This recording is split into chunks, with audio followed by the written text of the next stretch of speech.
તો નમસ્કાર વિદ્યાર્થી મિત્રો, કેમ છો બધા? નોલેજ સંકુલ ચેનલમાં આપ સૌનું સ્વાગત છે. રસાયણ વિજ્ઞાનની લેક્ચર સિરીઝમાં આપ સૌનું સ્વાગત છે. હવે આજે આપણે શરૂઆત કરવાની છે કેમિસ્ટ્રીના નેક્સ્ટ ચેપ્ટરની, જેનું નામ છે વિદ્યુત રસાયણ વિજ્ઞાન. તો વિદ્યુત રસાયણ વિજ્ઞાન એટલે શું? વિદ્યુત રસાયણ વિજ્ઞાન બે શબ્દનું બનેલું છે. એક તો છે વિદ્યુત અને બીજું છે રસાયણ વિજ્ઞાન. તો આ બંનેનો અર્થ શું છે? વિદ્યુત ધ્રુવનો અહીંયા અભ્યાસ કરવામાં આવે છે. વિદ્યુત ધ્રુવ. અને રસાયણ વિજ્ઞાન કેના સાથે સુસંગત છે? તો રાસાયણિક પ્રક્રિયાઓ સાથે. રાસાયણિક પ્રક્રિયાઓ. તો વિદ્યુત રસાયણ વિજ્ઞાન એટલે કે રસાયણ વિજ્ઞાનની એવી શાખા કે જેમાં વિદ્યુત ધ્રુવો પર થતી રાસાયણિક પ્રક્રિયાઓનો અભ્યાસ કરવામાં આવે છે. તેને વિદ્યુત રસાયણ વિજ્ઞાન કહેવામાં આવે છે. હવે આમાં થશે શું? તો જે રાસાયણિક ઉર્જા છે, રાસાયણિક ઉર્જા, એનું રૂપાંતર થશે વિદ્યુત ઉર્જામાં. અને વિદ્યુત ઉર્જાનું જે વિદ્યુત ઉર્જા જે હશે, વિદ્યુત ઉર્જા, એનું રૂપાંતર થશે રાસાયણિક ઉર્જામાં. જ્યારે તમે આનો અભ્યાસ કરો તો એ જે રસાયણ વિજ્ઞાનની શાખા છે એને આપણે કહીએ છીએ વિદ્યુત રસાયણ વિજ્ઞાન. અચ્છા, હવે થશે કઈ રીતે? કોઈ પણ ઉર્જાનું પરિવર્તન કરવા માટે એક ડિવાઇસની જરૂર પડે. અહીંયા જે ડિવાઇસનો ઉપયોગ કરવામાં આવે છે એને આપણે કહીએ છીએ કોષ. ઇંગ્લિશમાં કહેવાય આને સેલ. જેને તમે એક મોટા એરાથી અને એક નાના એરાથી દર્શાવો છો આવી રીતે. આના ઉપર ધન વીજભાર હોય, મોટો એરો એટલે ધન વીજભાર અને નાનો એરો હોય એટલે ઋણ વીજભાર હોય. તો કોષ દ્વારા રાસાયણિક ઉર્જાનું વિદ્યુત ઉર્જામાં રૂપાંતર થાય છે અને વિદ્યુત ઉર્જાનું રાસાયણિક ઉર્જામાં રૂપાંતર થાય છે. અચ્છા, જ્યાં સાઈડમાં તમને કહું કોષના પ્રકારો. હવે બાયોલોજી વાળો કોષ નથી, બરાબર? આ છે કેમિસ્ટ્રી વાળો કોષ છે. તો કોષના પ્રકારો. કોષના મુખ્યત્વે 3 પ્રકારો હોય. એક તો હોય વિદ્યુત રાસાયણિક કોષ,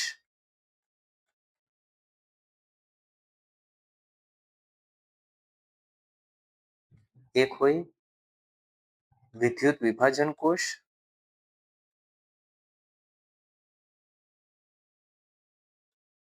અને એક હોય ફ્યુલ સેલ કહેવામાં આવે છે, બરાબર? Fuel cell. વિદ્યુત રાસાયણિક કોષ જે છે એનું કામ શું છે? તો રાસાયણિક ઉર્જા જે છે, રાસાયણિક ઉર્જા, એ રાસાયણિક ઉર્જાનું વિદ્યુત ઉર્જામાં રૂપાંતર કરે છે. વિદ્યુત ઉર્જામાં રૂપાંતર કરે છે. વિદ્યુત વિભાજન કોષનું કામ શું છે? વિદ્યુત વિભાજન કોષનું કામ આનાથી ઉલટું છે. તો વિદ્યુત ઉર્જા જે છે એનું રૂપાંતર કર્યા રાસાયણિક ઉર્જામાં. ફ્યુલ સેલ, જેને આપણે ગુજરાતીમાં કહેવાય બળતણ કોષ પણ કહેવાય, બરાબર? બળતણ કોષ. આનું કામ શું છે? તો આની અંદર જે રસાયણો ભરેલા છે અથવા તો આપણે કહી શકીએ બળતણ ભરેલા હશે, એની રાસાયણિક ઉર્જાનું વિદ્યુત ઉર્જામાં રૂપાંતર કરે છે. તો એને કહીએ છીએ આપણે બળતણ કોષ એટલે કે ફ્યુલ સેલ. તો આ એક પ્રકારનો વિદ્યુત રાસાયણિક કોષ જ છે. વિદ્યુત રાસાયણિક કોષ. અને આ તમે 3 કોષ ભણો એટલે તમારું વિદ્યુત રસાયણ વિજ્ઞાન છે પૂરું થાય, બરાબર? પણ એની જે મેન વ્યાખ્યા છે, એ મેન વ્યાખ્યા શું છે? કે વિદ્યુત રાસાયણિક કોષ એટલે રાસાયણિક ઉર્જાનું વિદ્યુત ઉર્જામાં રૂપાંતર કરશે. વિદ્યુત વિભાજન કોષ એટલે વિદ્યુત ઉર્જાનું રાસાયણિક ઉર્જામાં રૂપાંતર કરશે. અને ફ્યુલ સેલ એટલે કે બળતણ કોષ છે, એ બળતણની જે રાસાયણિક ઉર્જા છે, ભાઈ આની કંઈક ને કંઈક રાસાયણિક પ્રક્રિયા થશે, બરાબર? આની ખાસ કરીને જે દહન ઉર્જા હોય, આનું દહન થાય, દહન ઉર્જા, આનું જે છે એ વિદ્યુત ઉર્જામાં રૂપાંતર કરશે. તો આમાં આપણે આનો અભ્યાસ કરવાનો છે. આજના ક્લાસમાં આપણે વિદ્યુત રાસાયણિક કોષ વિશે ભણશું, આપણે ગેલ્વેનિક કોષ વિશે ભણશું અને આપણે નર્સ્ટ સમીકરણની વિસ્તૃત સમજ વિશે અભ્યાસ કરીશું. તો ચાલો આગળ વધીએ આપણે. વિદ્યુત રાસાયણિક કોષ, અંગ્રેજીમાં આને કહેવાય ઇલેક્ટ્રોકેમિકલ સેલ. આને આપણે શું કહીએ છીએ? વ્યાખ્યા શું છે કે આ એક એવું ઉપકરણ છે જે રાસાયણિક ઉર્જાનું વિદ્યુત ઉર્જામાં રૂપાંતર કરે છે. વિદ્યુત ઉર્જાનું રાસાયણિક ઉર્જામાં જે રૂપાંતર કરે ને એને આપણે શું કહીએ છીએ? વિદ્યુત વિભાજન કોષ કહેવાય. બરાબર, આપણે આગળ જોશું વિદ્યુત વિભાજન કોષ. અચ્છા, વિદ્યુત રાસાયણિક કોષમાં કઈ પ્રક્રિયા થશે? તો રેડોક્સ પ્રક્રિયા થાય. રેડોક્સ પ્રક્રિયા. હવે રેડોક્સ પ્રક્રિયા એટલે શું? કે જેમાં ઓક્સિડેશન અને બીજી કઈ પ્રક્રિયા? રિડક્શન. ઓક્સિડેશન અને રિડક્શન પ્રક્રિયાઓ જ્યારે એક સાથે થાય, એક સાથે, તો એને આપણે કહીએ છીએ રેડોક્સ પ્રક્રિયાઓ કહેવામાં આવે છે. આ યાદ રાખજો. અચ્છા, હવે વિદ્યુત રાસાયણિક કોષમાં પ્રકારો જોઈ લઈએ આપણે. અચ્છા, પહેલા રેડોક્સ પ્રક્રિયામાં ઓક્સિડેશન એટલે શું? ઇલેક્ટ્રોન ગુમાવવા, અને રિડક્શન એટલે ઇલેક્ટ્રોન મેળવવા. બરાબર. ઓક્સિડેશન માટે યાદ રાખવું હોય તો કઈ રીતે યાદ રાખી શકાય? OIL, ઓઇલ યાદ રાખવાનું. O એટલે ઓક્સિડેશન, ઓક્સિડેશન, I એટલે ઇઝ, અને L એટલે લોસ ઓફ ઇલેક્ટ્રોન. બરાબર. અને રિડક્શન માટે યાદ રાખવું હોય તો રીજ યાદ રાખવાનું, RIG. R એટલે રિડક્શન, I એટલે ઇઝ, અને G એટલે ગેઇન ઓફ ઇલેક્ટ્રોન્સ. બરાબર. તો જો ઇલેક્ટ્રોન ગુમાવે તો ઓક્સિડેશન પ્રક્રિયા, અને ઇલેક્ટ્રોન મેળવે તો એ રિડક્શન પ્રક્રિયા કહેવામાં આવે છે.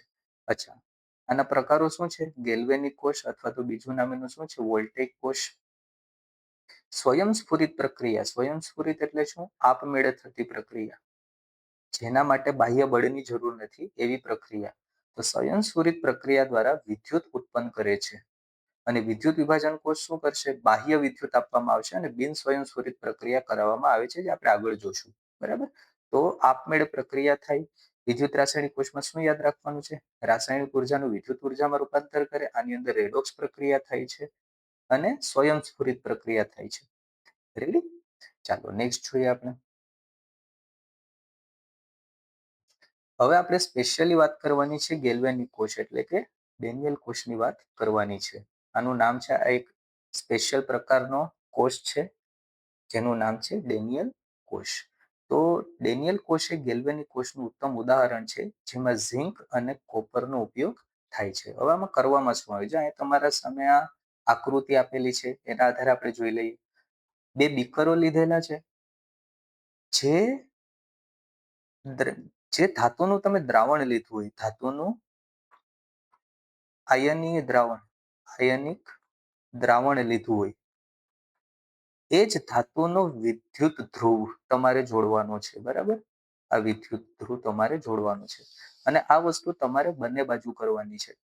દાખલા તરીકે જો અહીંયા Zn લીધેલું છે ડેનિયલ કોષમાં, તો કેનું દ્રાવણ લીધેલું છે? ઝિંક સલ્ફેટનું દ્રાવણ. ઝિંક સલ્ફેટ એટલે ZnSO4 હશે.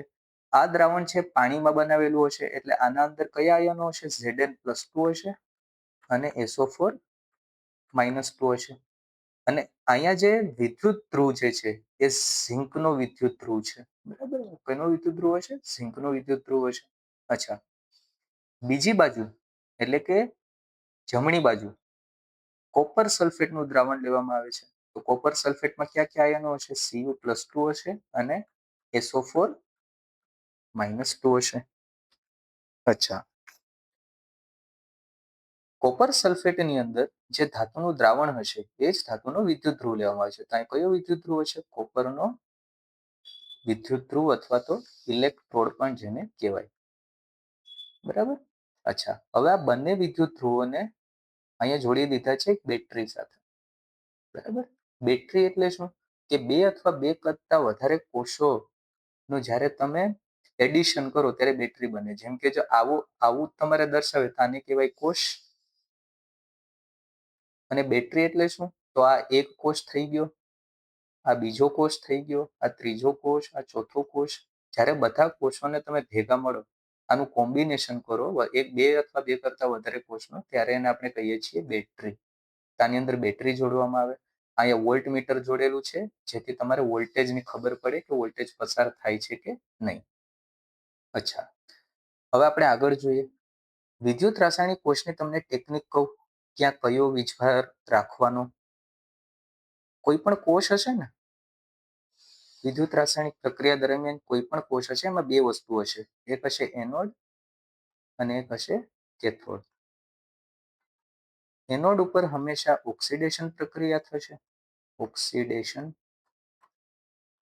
અને કેથોડ ઉપર હંમેશા રિડક્શન પ્રક્રિયા થશે. એક તો આ વસ્તુ યાદ રાખવી પડશે, એનોડ ઉપર હંમેશા ઓક્સિડેશન થાય, કેથોડ ઉપર હંમેશા રિડક્શન થાય. ઓક્સિડેશન એટલે ઇલેક્ટ્રોન ગુમાવવાની પ્રક્રિયા અને કેથોડ એટલે ઇલેક્ટ્રોન મેળવવાની પ્રક્રિયા. કેથોડ એટલે રિડક્શન એટલે કે ઇલેક્ટ્રોન મેળવવાની પ્રક્રિયા. કોઈ દિવસ એવું યાદ ન રાખતા કે એનોડ હોય એના ઉપર ઋણ કે ધન જ વીજભાર હોય અને કેથોડ ઉપર ઋણ કે ધન જ વીજભાર હોય. ઋણ અને ધન વીજભાર તમારો જેમ જેમ કોષ બદલાશે એમ એમ આના ઉપરના વીજભાર છે ને એ પણ બદલાતા જશે. તો વિદ્યુત રાસાયણિક પ્રક્રિયા માટે અથવા તો આપણે કહી દઈએ કે વિદ્યુત રાસાયણિક કોષ માટે, વિદ્યુત રાસાયણિક કોષ માટે તમારે શું યાદ રાખવાનું? તમારે યાદ રાખવાનું છે LOAN. L એટલે લેફ્ટ, લેફ્ટ એટલે કઈ બાજુ? ડાબી બાજુ. O એટલે થશે ઓક્સિડેશન, એટલે અહીંયા લખી દઉં છું ઓક્સિડેશન. A નો અર્થ થશે એનોડ અને N એટલે નેગેટિવ. નેગેટિવ એટલે કયો વીજભાર? ઋણ વીજભાર. મતલબ કે વિદ્યુત રાસાયણિક કોષમાં એનોડ ઉપર ઋણ વીજભાર હશે તો કેથોડ ઉપર ઓટોમેટિકલી કયો વીજભાર આવી જાય? ધન વીજભાર આવી જાય. તો આ બંને જે વિદ્યુત ધ્રુવો છે, ડાબી બાજુ જે કોઈ પણ વિદ્યુત ધ્રુવ આપેલો હશે એ હંમેશા એનોડ તરીકે જ કામ કરશે અને જમણી બાજુ કેથોડ તરીકે જ કામ કરશે. બરાબર, અને દરેક કોષમાં આવું જ થશે. પણ તમારે વિદ્યુત રાસાયણિક કોષના સંદર્ભમાં આનો વીજભાર યાદ રાખવો પડશે કે નેગેટિવ છે તો એ એનોડ જ હશે. બરાબર, આનું ઊંધું કરો તો વિદ્યુત વિભાજનની કોષ થઈ જશે. ત્યારે આપણે જોઈ લેશું કે એના ઉપર કયો વીજભાર આવશે. પણ આનું ઉલટું થઈ જશે, મતલબ કે એનોડ ઉપર ધન વીજભાર આવી જશે વિદ્યુત વિભાજન કોષમાં. અચ્છા, હવે આપણે આની પ્રક્રિયા જોઈએ. અચ્છા, અહીંયા રાખેલું છે વચ્ચે એક સોલ્ટ બ્રિજ. આને કહેવાય અંગ્રેજીમાં સોલ્ટ બ્રિજ કહેવાય અને ગુજરાતીમાં કહેવાય ક્ષાર સેતુ. બરાબર, ક્ષાર સેતુ આ એક બ્રિજ જેવું કાર્ય કરે છે, એટલે જેને સેતુ કીધો છે. અને કેનો બનેલો હોય? સોલ્ટનો. આ યુ આકારની કાચની નળી હોય. યુ આકારની કાચની નળીને ઊંધી આની અંદર ગોઠવવામાં આવે. એક છેડો જે છે એ આના દ્રાવણની અંદર અને બીજો છેડો છે આના દ્રાવણની અંદર, અને આના અંદર નિષ્ક્રિય ઇલેક્ટ્રોલાઇટનું દ્રાવણ ભરવામાં આવે. બરાબર, આ જે છે યુ આકારની પોલી કાચની નળી હોય જે યુ શેપની હોય. આની અંદર રૂના પૂમડા, આ જે બે એન્ડ છે ને અહીંયા રૂના પૂમડા ફિટ કરી દેવામાં આવે. રેડી, જેથી આ દ્રાવણ અંદર ન જાય, કે આનું દ્રાવણ બહાર ન નીકળે. જો કે બહાર નીકળે જ નહીં, કારણ કે સેમી સોલિડ હોય આની અંદર દ્રાવણ. અચ્છા, હવે જેવું અહીંયાથી તમે વિદ્યુત પ્રવાહ પસાર કરશો એટલે એનોડ છે તો એનોડ ઉપર શું થશે? હંમેશા ઓક્સિડેશન થશે અને કેથોડ ઉપર હંમેશા રિડક્શન થશે. હવે થશે શું? ઓક્સિડેશન એટલે ઇલેક્ટ્રોન ગુમાવવાની પ્રક્રિયા. તો જે અહીંયા આપણે લખીએ એનોડ, એનોડ એટલે એનોડ ઉપર ઓક્સિડેશન થશે. તો ઓક્સિડેશન હંમેશા કેનું થાય? ઓક્સિડેશન એટલે ઓક્સિડેશન આંકમાં વધારો થશે, મતલબ કે જેટલે ધનમાં વીજભાર વધારે આવશે એટલું એને આપણે કહીશું કે ઓક્સિડેશન થયું છે. તો અહીંયા જો ઝિંક જે છે કયા સ્વરૂપમાં છે? ઘન સ્વરૂપમાં છે. જ્યારે કોઈ પણ વસ્તુ ઘન સ્વરૂપમાં હશે ત્યારે આના ઉપર ઓક્સિડેશન આંક કેટલો હોય? 0 હોય. બરાબર, હવે અહીંયા જે ઓક્સિડેશન થશે, ઓક્સિડેશન કેનું થશે? આ જે સોલિડ ફોર્મમાં એટલે કે ઘન સ્વરૂપમાં જે ઝિંકનો વિદ્યુત ધ્રુવ છે એનું ઓક્સિડેશન થશે. અને ઓક્સિડેશન થઈને આ શું બનાવશે? તો સમજો, ઝિંક સોલિડ છે એ બનાવશે Zn+2 અને 2 ઇલેક્ટ્રોન મુક્ત કરશે. ભાઈ, જેટલો અહીંયા ધન વીજભાર આવશે ને એટલા ઇલેક્ટ્રોન મુક્ત કરશે. બરાબર, હવે એનો અર્થ શું થયો? કે અહીંયાથી જે ઝિંક છે એ Zn+2 માં રૂપાંતર પામીને દ્રાવણની અંદર જશે. Zn+2 છે આ દ્રાવણની અંદર જશે અને જે 2 ઇલેક્ટ્રોન છે, આ વાયર દેખાય છે, અહીંયાથી જે ઇલેક્ટ્રોન છે એ અહીંયાથી ટ્રાન્સફર થઈ અને ક્યાં આવશે? કેથોડ તરફ આવશે. અચ્છા, કેથોડ તરફ આ ઇલેક્ટ્રોન આવશે ત્યારે આ જે Copper+2 છે, બરાબર, એ Copper+2 આ ઇલેક્ટ્રોન મેળવી અને કોપર ઘન સ્વરૂપમાં રૂપાંતર પામશે. તો કેથોડમાં શું થશે ભાઈ? કેથોડ કેથોડના કેસમાં Cu+2 જે કયા સ્વરૂપમાં છે? આયનિક સ્વરૂપમાં છે. એકવસ લખીએ છીએ આપણે કારણ કે પાણીમાં દ્રાવણ બનાવેલું છે.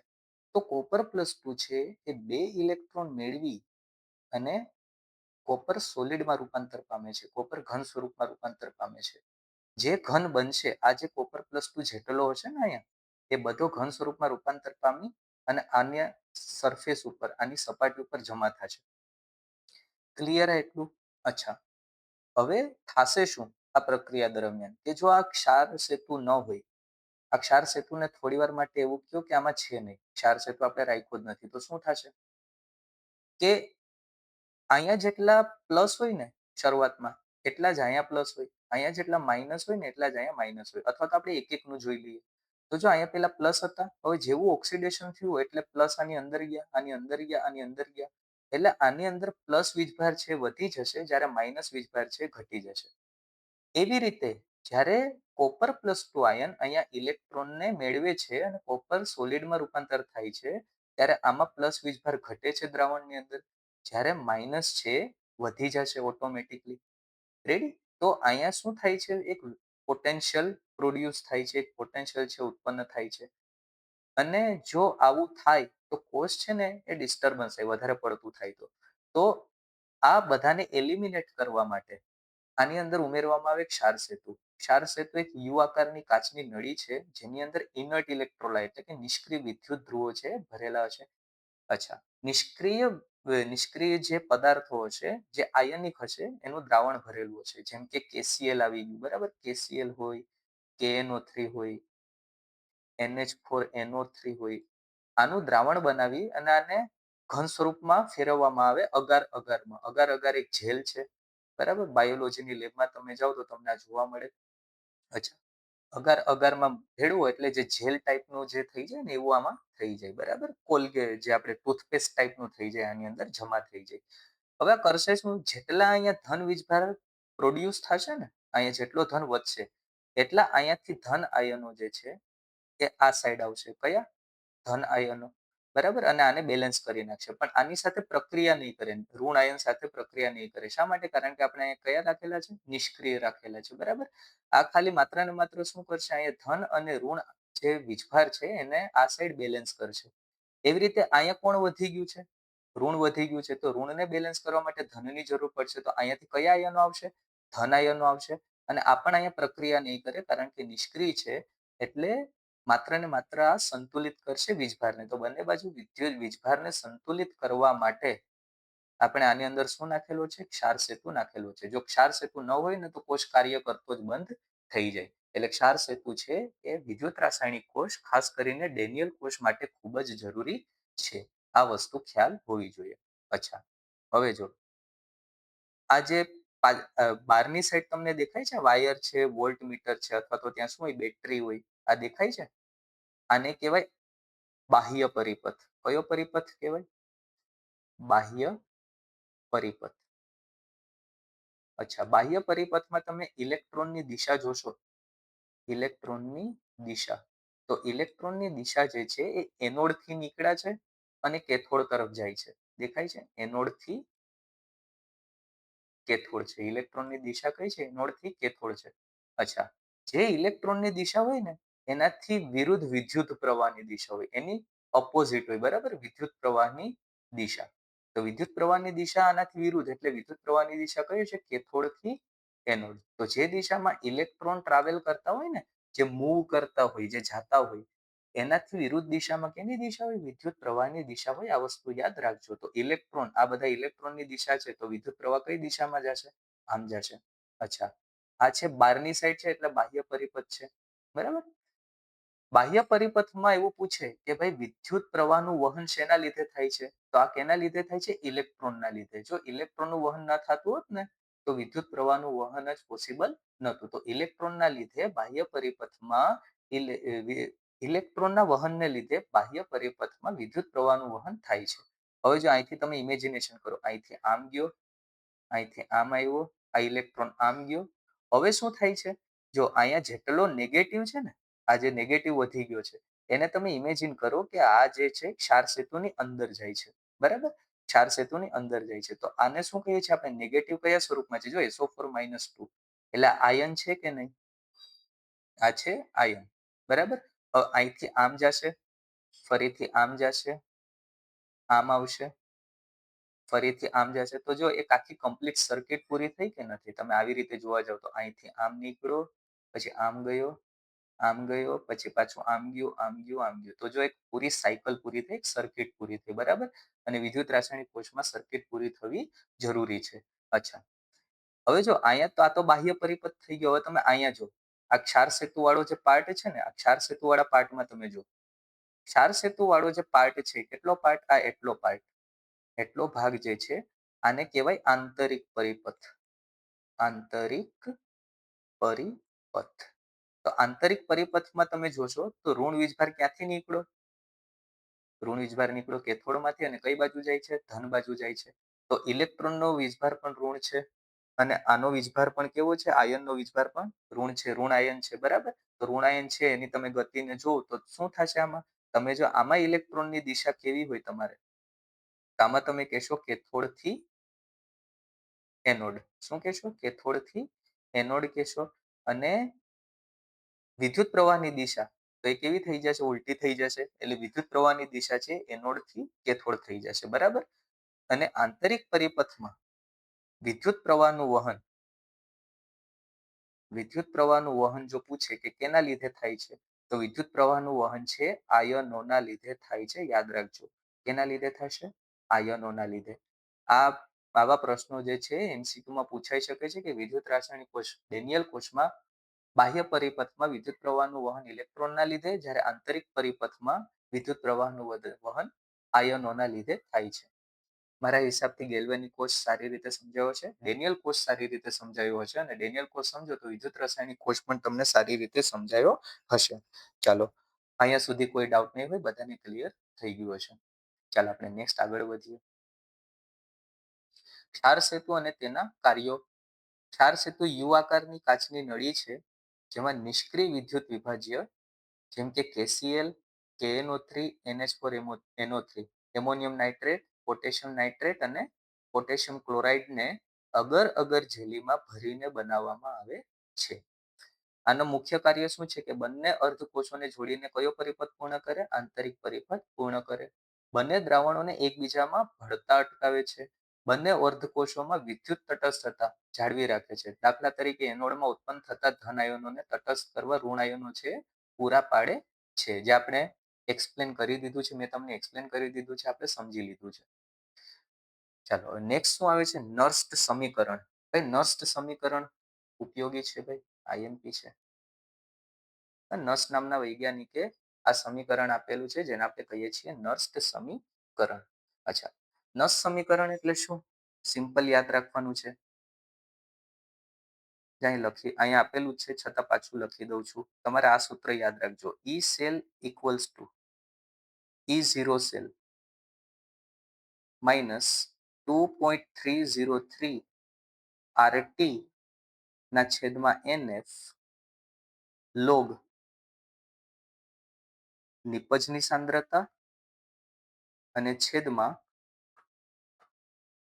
પ્રક્રિયકની સાંદ્રતા. આ સૂત્ર યાદ રાખવું પડશે તમારે.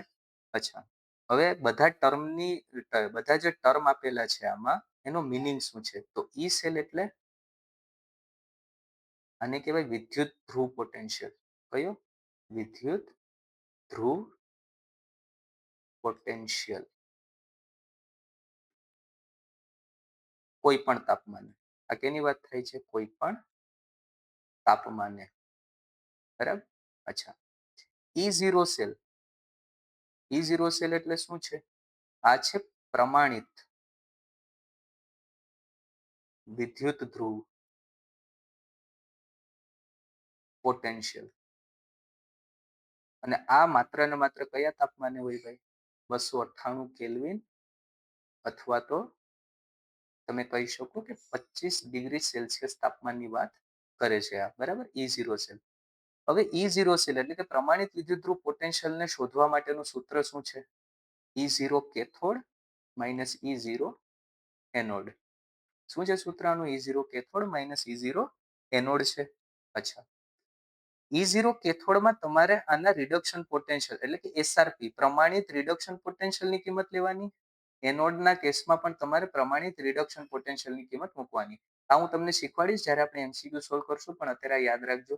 અને આ કયા તાપમાન હોય? માત્ર ને માત્ર 25 ડિગ્રી સેલ્સિયસ તાપમાને હોય, જેની કિંમત તમારે સામાન્ય રીતે આપી જ દીધેલી હશે. અચ્છા, આર એટલે વાયુ અચળાંક. વાયુ અચળાંક આની કિંમત યાદ રાખવી પડશે. 8.314 જૂલ પર કેલ્વિન પર મોલ હશે. અચ્છા, ટી એટલે તાપમાન. તાપમાન કેમાં લેવાનું છે ભાઈ? તાપમાન લેવાનું છે તમારે કેલ્વિનમાં.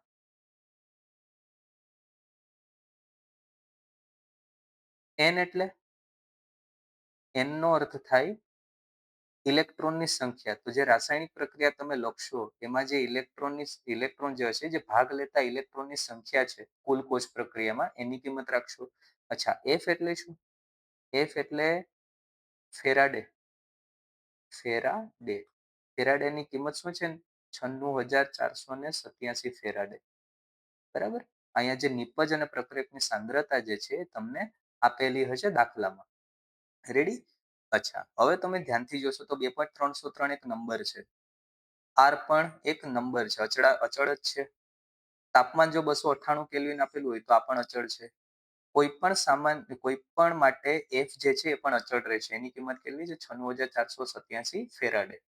અથવા તો 96,500 પણ લખી શકો આની જગ્યાએ. કેટલી? 96,500 પણ લખી શકો.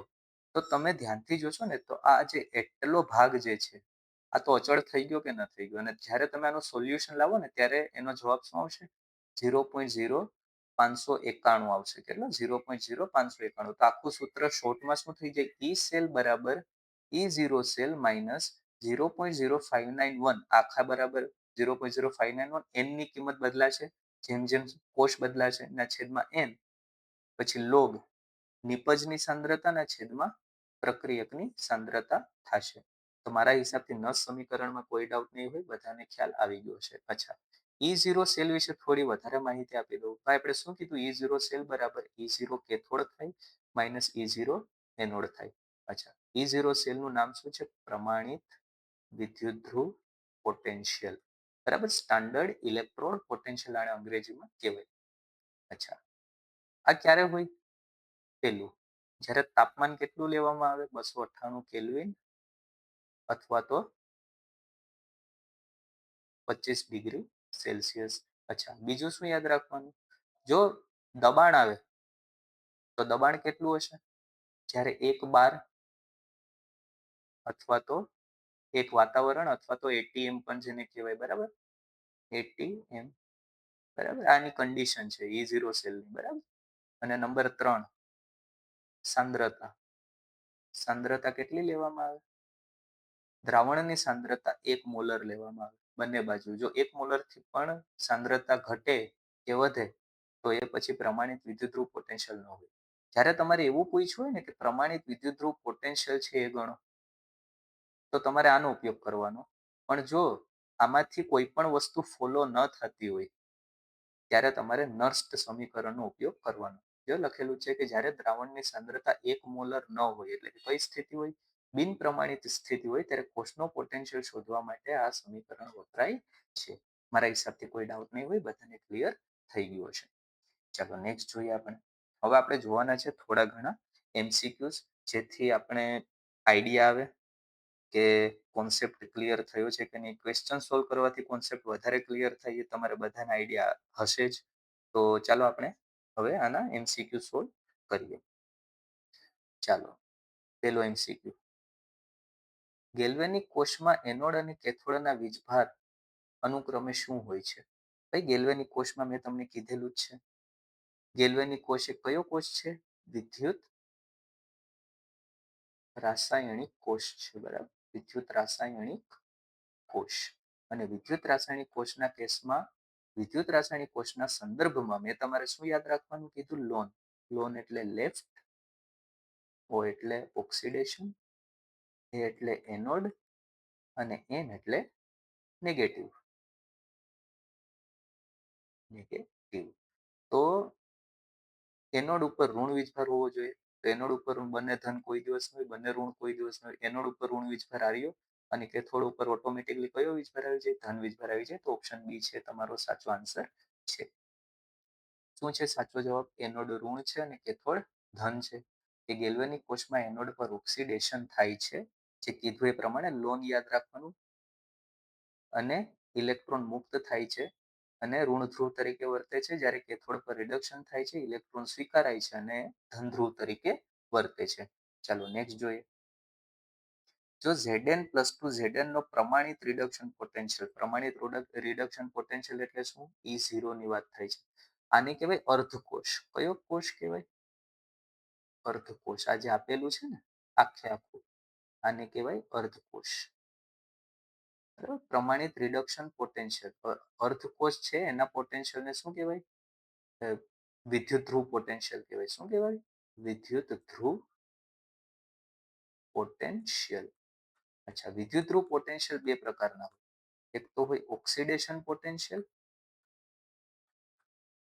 ઓક્સિડેશન પોટેન્શિયલ, અને નંબર બે હોય રિડક્શન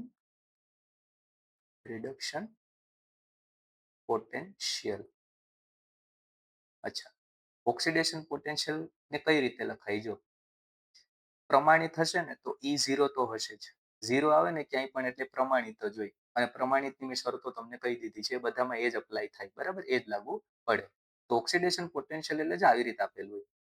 જેમ કે Zn છે અને આવી રીતે કહી દીધું Zn+2. આની નીચે આવી રીતે લખેલું હોય E0 Zn+2. જો આવી રીતે આપેલું હોય ને તો શું કહે છે કે આનો જે ઓક્સિડેશન આંક જે છે એ 0 છે. 0 માંથી કેમાં ગયો? +2 માં. મતલબ કે જ્યારે પણ 0 થી +2 માં જાય ને એટલે શું કર્યું હશે? આને ઇલેક્ટ્રોન ગુમાવ્યા છે. બરાબર.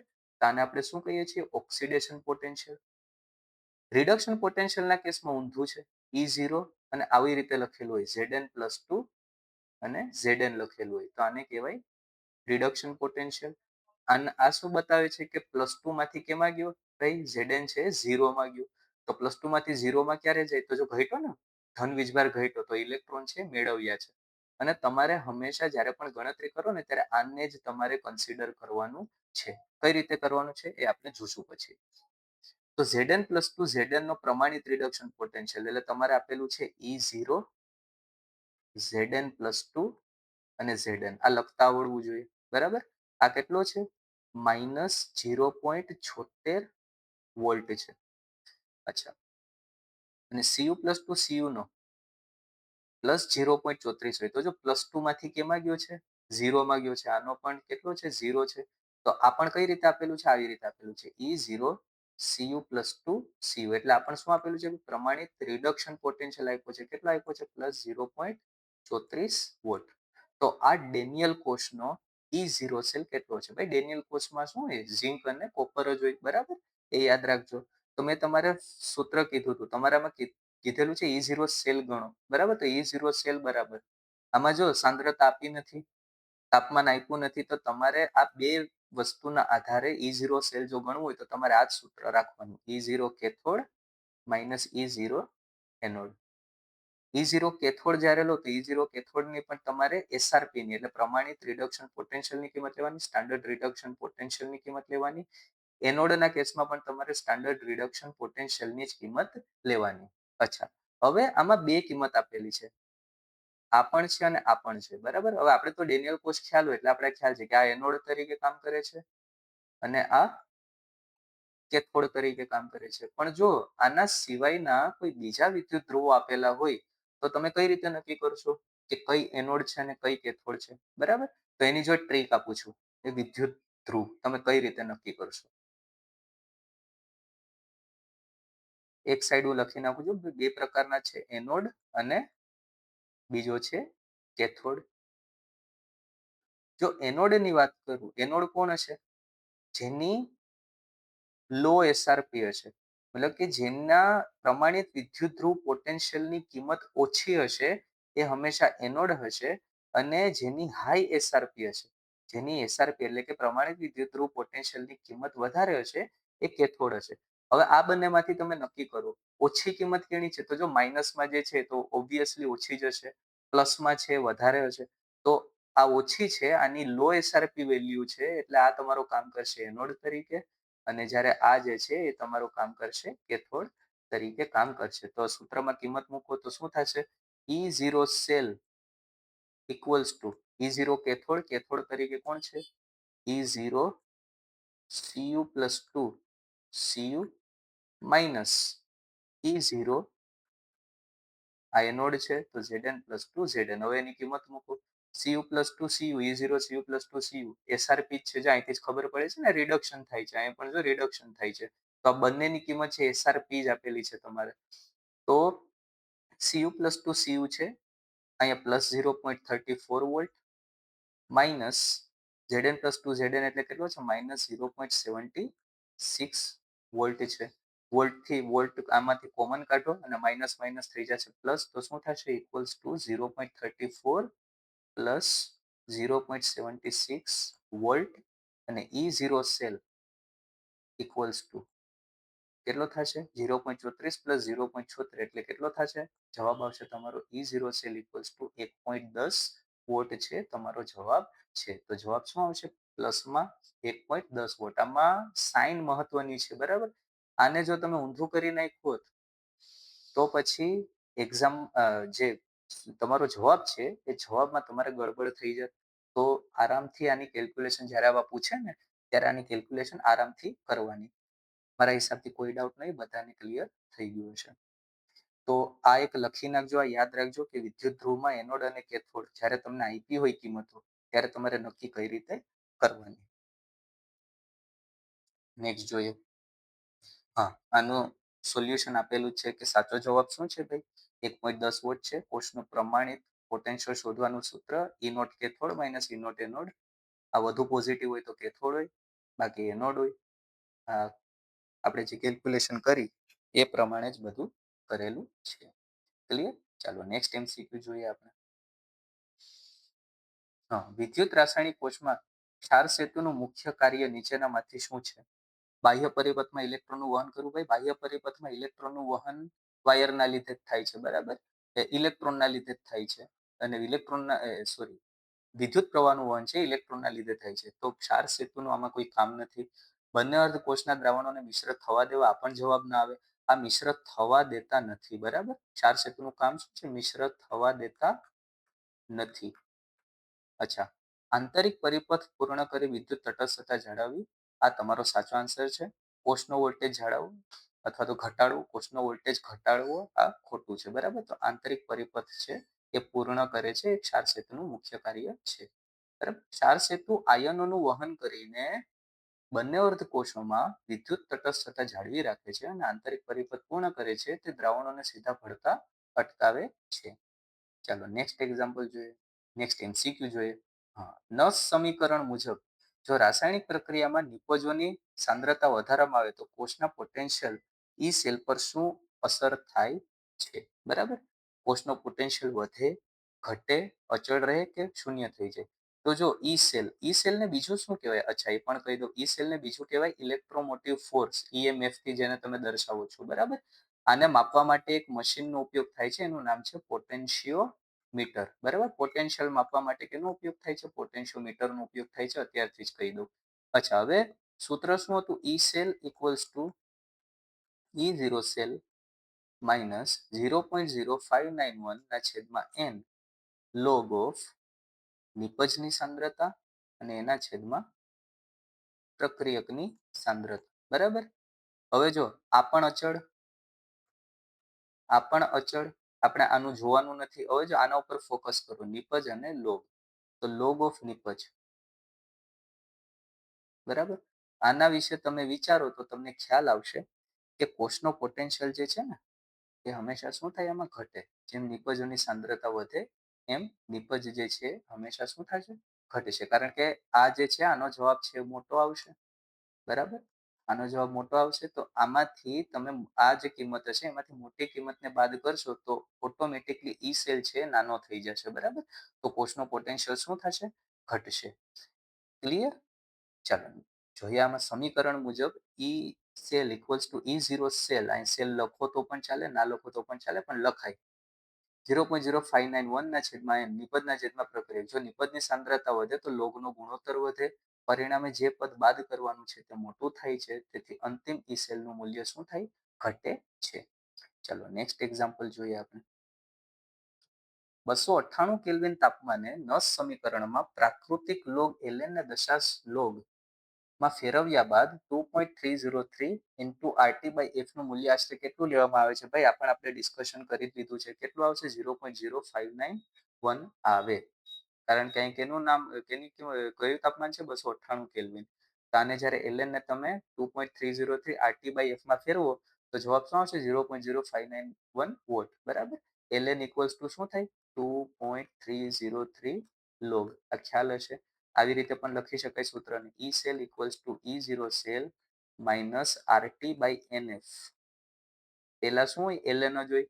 અહીંયા નિપજની સાંદ્રતાના છેદમાં પ્રક્રિયકની સાંદ્રતા હોય. ln ની જગ્યાએ શું લગાડી દીધું મેં? 2.303 લોગ લગાડું તો 2.303 ને આગળ લઈ ગયો અને લોગને અહીંયા જ રહેવા દીધો.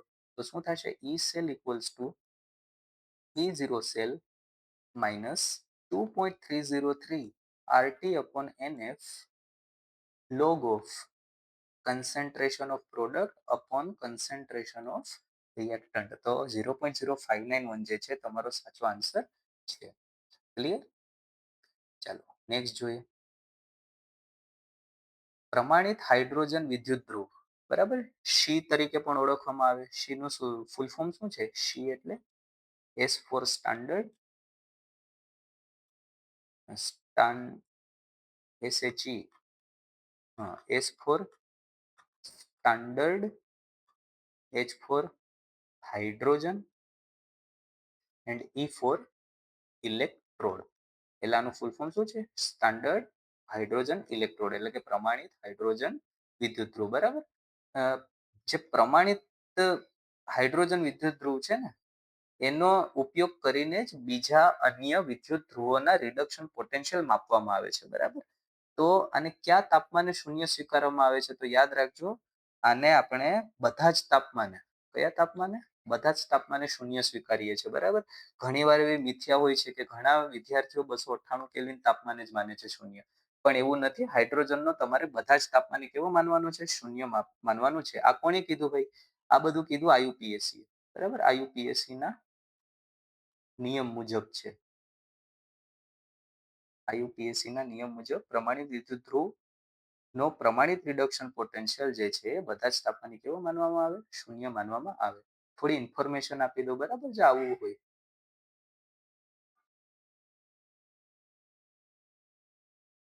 હાઇડ્રોજન વિદ્યુત ધ્રુવ થોડો શોર્ટમાં સમજાવી દઉં તમારે, જેથી તમારે ડાઉટ હોય તો નીકળી જાય. આમાં શું હોય?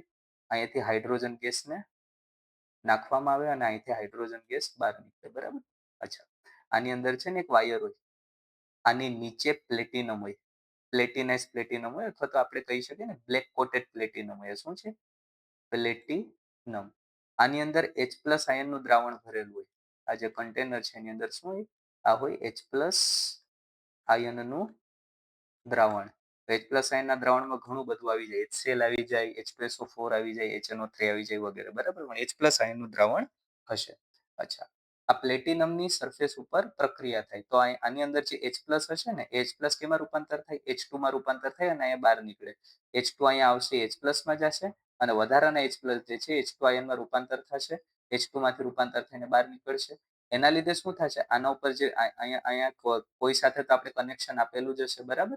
તો એક પોટેન્શિયલ છે એનો ડિફરન્સ જનરેટ થાય. બરાબર. અને એના લીધે જે મળે છે એને જ આપણે શું કહીએ છીએ? વિદ્યુત ધ્રુવ પોટેન્શિયલ કહીએ છીએ. પણ હાઇડ્રોજનનો કેટલો માની લીધો ભાઈ?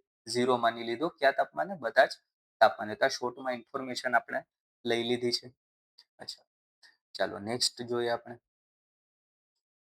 હા, સાચો જવાબ શું છે? બધા જ તાપમાને IUPAC ના નિયમો મુજબ પ્રમાણિત હાઇડ્રોજન વિદ્યુત ધ્રુવ SHE નો પ્રમાણિત રિડક્શન પોટેન્શિયલ બધા જ તાપમાને સ્વેચ્છાએ 0 વોલ્ટ લેવામાં આવે છે. ચાલો નેક્સ્ટ પ્રશ્ન નંબર 7. કે કોઈ પણ સ્વયંસ્ફુરિત રાસાયણિક પ્રક્રિયા, સ્વયંસ્ફુરિત એટલે આપમેળે થતી પ્રક્રિયા, આ રાસાયણિક પ્રક્રિયા એટલે કે સ્પોન્ટેનિયસ રિએક્શન માટે મુક્ત ઉર્જામાં થતો ફેરફાર ડેલ્ટા G અને કોષનો પોટેન્શિયલ કેવો હોવો જોઈએ.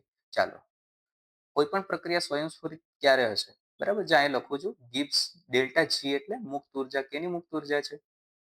ગિબ્સ મુક્ત ઉર્જા. બરાબર, અથવા તો અહીં લખી દઉં છું વિદ્યુત ધ્રુવ પોટેન્શિયલ. છે ગિબ્સ મુક્ત ઉર્જાને કેના દ્વારા દર્શાવાય? ડેલ્ટા જી.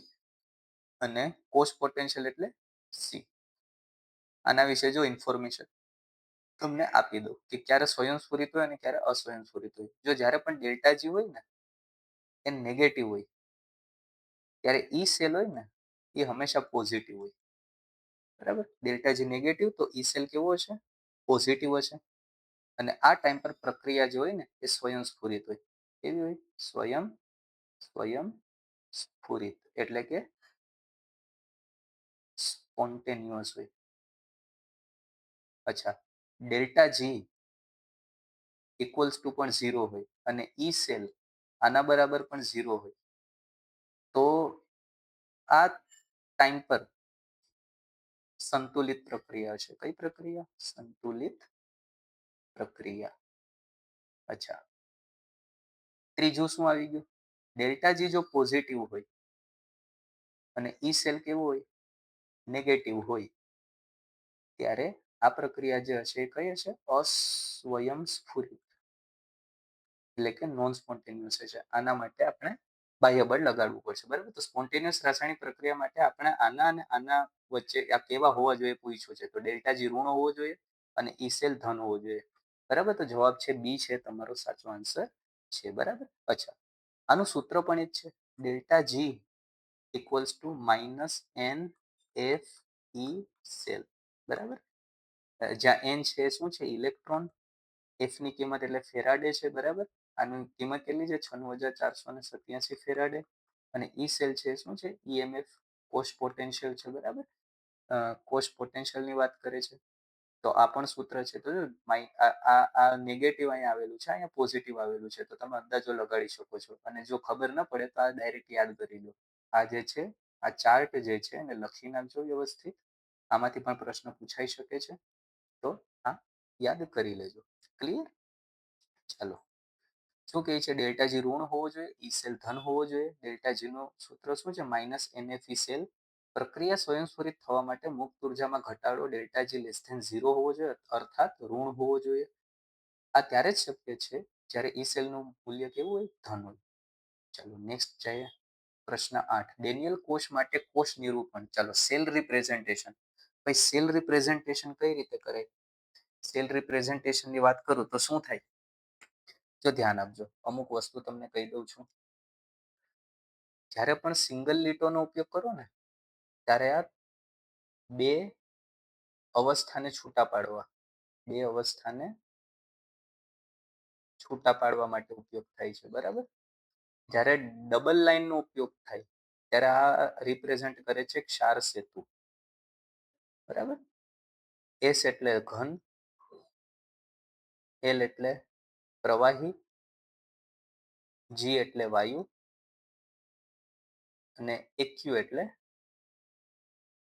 પાણીમાં દ્રાવણ. આ તમને ખબર છે. બરાબર, હવે ડેનિયલ કોષનું નિરૂપણ કરવાનું છે. યાદ શું રાખવાનું છે? લોન. ડાબી બાજુ તમારે લેવાનો છે એનોડ અને જમણી બાજુ શું આવશે? કેથોડ લેવાનું છે. અચ્છા, બીજું વસ્તુ શું યાદ રાખવાનું છે કે જ્યારે પણ સેલ રિપ્રેઝન્ટેશન લખો, કોષ નિરૂપણ જ્યારે લખો ત્યારે હંમેશા છેડે, જ્યારે શરૂઆત થાય ત્યારે શરૂઆતમાં અને અંતમાં કઈ અવસ્થા આવશે? સોલિડ જ આવશે. તો તમારે છે ને ઓક્સિડેશન અને રિડક્શનનું નોલેજ હોય ને તો તમે ઇઝીલી કરી શકો.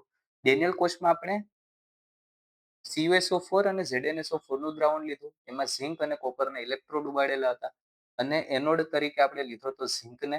તો શું થતું હતું કે ભાઈ ઝિંક સોલિડ જે છે, કઈ રીતે લખાઈ ગયો? ઝિંક સોલિડ છે એનું ઓક્સિડેશન કેમાં થતું હતું? Zn+2 એક્વસમાં થતું હતું. બરાબર, હવે જો બે અવસ્થા આવી કે ના આવી? આ છે ઘન અને આ છે પ્રવાહીમાં બનાવેલું દ્રાવણ. તો આને છૂટા પાડવા માટે આપણે કેનો ઉપયોગ કરીએ છીએ? સોલિડ લાઈનનો ઉપયોગ કરીએ છીએ. બરાબર, જે અહીંયા લખી દઉં છું. ઝિંક જે છે એ સોલિડ અને અહીંયા છે આવી જશે Zn+2 એક્વસ. રેડી? હવે આના સિવાય હવે બીજું કંઈ હતું નહોતું. તો હવે શું આવશે? આ બંને જે એનોડ અને કેથોડને છૂટા પાડવા માટે આપણે શું લીધું હતું? ક્ષાર સેતુ. બરાબર? હવે ક્ષાર સેતુ પછી શું આવશે? કેથોડ. તો કેથોડમાં Cu+2 એક્વસ છે એ રિડક્શન પામીને કેમાં રૂપાંતર પામતા હતા? કોપર સોલિડમાં. બરાબર? તો આ થઈ ગયું પૂરેપૂરું કોષ નિરૂપણ. આ સાંકેતિક નિરૂપણ થઈ ગયું ડેનિયલ કોષનું. બરાબર? જ્યાં ડાબી બાજુ જે છે આ એટલો ભાગ જે છે, બરાબર, આ કેના તરીકે કામ કરે છે? એનોડ તરીકે. જ્યારે આ કેના તરીકે કામ કરશે? કેથોડ તરીકે કામ કરશે. બરાબર? તો આમાંથી તમારો જે આન્સર છે શું આવશે? જો અહીંયા જો Cu+2 છે, આવું કોઈ દિવસ ન હોય. આ છે, આ કેથોડ તરીકે કામ કરે છે, આ એનોડ તરીકે કામ કરે છે. બરાબર? ડાબી બાજુ હંમેશા એનોડ જ હશે, તો આ પણ ન હોય, આ પણ નથી. હા, Zn solid, Zn+2 aqueous, Cu+2 aqueous, Cu solid. આ શું દર્શાવે છે? ઝિંક જે છે એનું ઓક્સિડેશન થઈને ઝિંક+2 બન્યો અને કોપર+2 છે, કોપર સોલિડમાં ડાબી બાજુ એનોડ આવે છે, ઓક્સિડેશન થાય છે, એનોડ આવે છે, જમણી બાજુ કેથોડ આવે છે. મતલબ કે સી છે તમારો સાચો આન્સર છે. ઓપ્શન સી છે સાચો આન્સર છે. મારા હિસાબથી કોઈ ડાઉટ નહીં હોય, બધાને ક્લિયર થઈ ગયું હશે. ચાલો આપણે જોઈ લઈએ. બરાબર, આઈયુપીએસસી પ્રણાલી મુજબ એનોડને ડાબી બાજુ અને કેથોડને જમણી બાજુ દર્શાવાય છે. વચ્ચે બે ઊભી લીટીઓ ક્ષાર સેતુ દર્શાવે છે. ઝિંકનું ઓક્સિડેશન અને Cu+2 નું રિડક્શન થાય છે, જે આપણે ડિટેલમાં જોઈ ગયા છે. ચાલો પ્રશ્ન 9. નીચેનામાંથી કઈ ધાતુ હાઇડ્રોજન એસિડ એટલે કે H+ માંથી H2 વાયુ મુક્ત કરી શકશે નહીં? બરાબર. અચ્છા, આના માટે તમારે ઈએમએફ શ્રેણી જે છે જોવી પડે. બરાબર, ઈએમએફ શ્રેણી જો તો એના ઉપરથી તમને આઈડિયા આવશે.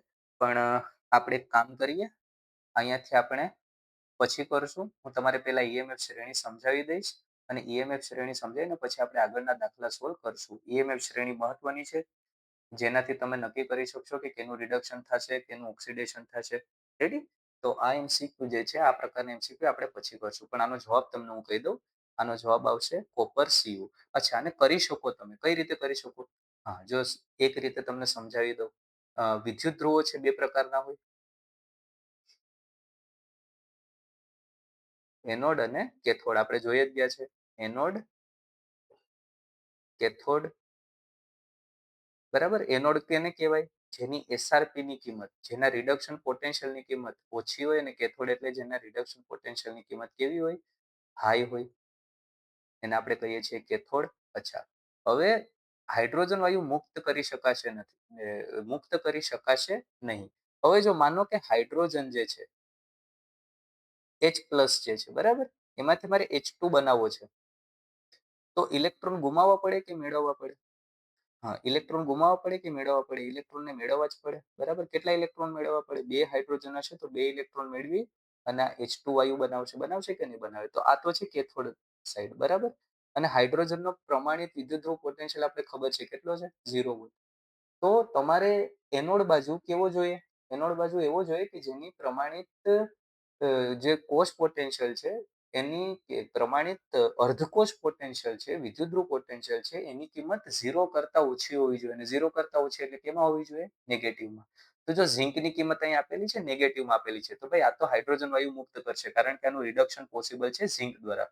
મેગ્નેશિયમ પણ હાઇડ્રોજન વાયુ મુક્ત કરશે, કારણ કે આ પણ છે એ કરશે. તો આનો આ જે છે ને જવાબ નહીં આવે. બરાબર, આ જવાબ ના આવે, આ જવાબ ના આવે. આપણે શું જોવાનું છે? H2 વાયુ મુક્ત કરી શકશે નહીં.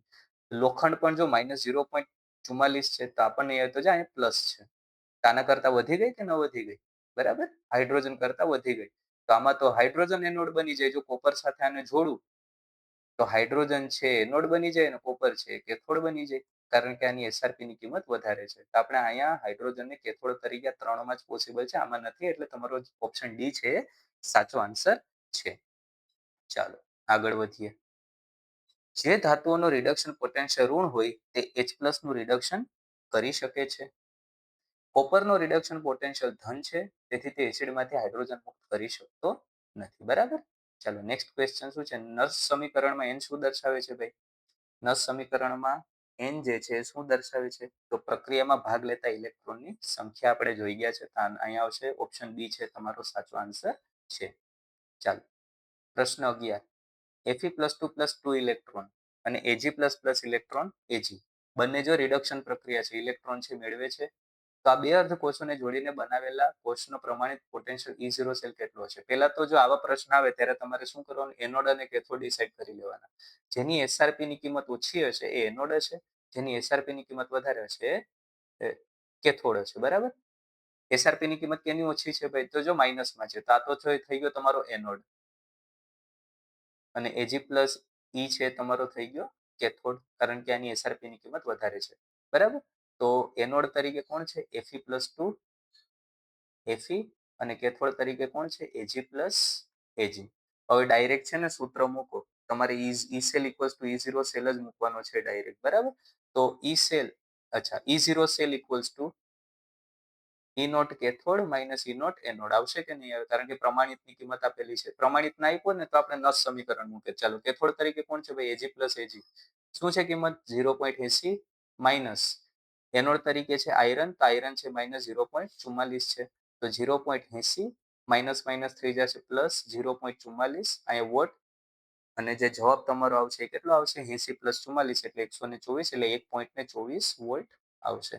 તો અહીંયા જે જવાબ છે તમારો શું છે? Option B 1.24 volt. અને આવા જ દાખલા આ ચેપ્ટરમાંથી આવા જ દાખલા પૂછવાની પોસિબિલિટી વધી જાય. બરાબર? ચલો અહીં બધી કેલ્ક્યુલેશન આપેલી જ છે. ચલો નેક્સ્ટ ક્વેશ્ચન. જ્યારે ગેલ્વેનિક કોષમાં પ્રક્રિયા સંતુલન અવસ્થા પ્રાપ્ત કરે ત્યારે કોષનો પોટેન્શિયલ E સેલ કેટલો હોય છે? ભાઈ ઉપર જ સમજાવ્યું હતું ડેલ્ટા G અને E વચ્ચેનો સંબંધ. આન્સર શું આવશે? 0. બરાબર? E સેલ જ્યારે 0 હોય ત્યારે ગેલ્વેનિક કોષમાં પ્રક્રિયા કઈ સ્થિતિ કઈ અવસ્થા પ્રાપ્ત કરે? ઇક્વિલિબ્રિયમ સંતુલન અવસ્થા પ્રાપ્ત કરે. ડેલ્ટા G પણ કેવું હશે? આ કેસમાં 0 જ હશે. ચલો નેક્સ્ટ જોઈએ. ત્યાં લખેલું જ છે. બરાબર? ચલો નેક્સ્ટ. ડેનિયલ કોષમાં પ્રક્રિયા દરમિયાન કયા વિદ્યુત ધ્રુવનું વજન ઘટે છે? ભાઈ જેનું ઓક્સિડેશન થાય ને એનું વજન ઘટે. ભાઈ ઝિંકનું શું થતું હતું? ઓક્સિડેશન. ઝિંક કેમાં રૂપાંતર પામતો હતો? Zn+2. બરાબર? સોલિડ હતો જે વિદ્યુત ધ્રુવ હતો એ Zn+2 માં રૂપાંતર પામે છે, મતલબ કે આ ખવાવાનું ચાલુ કરશે, આનું ડિટોરેશન ચાલુ થઈ જશે, એટલામાં આન્સર શું આવશે? ઝિંક. અચ્છા વધવાની વાત આવે તો વધશે કેનું? કોપરનું વધે અને ઝિંકનું શું થાય? ઘટે. બંનેના વજન કોઈ દિવસ સમાન રહેશે નહીં.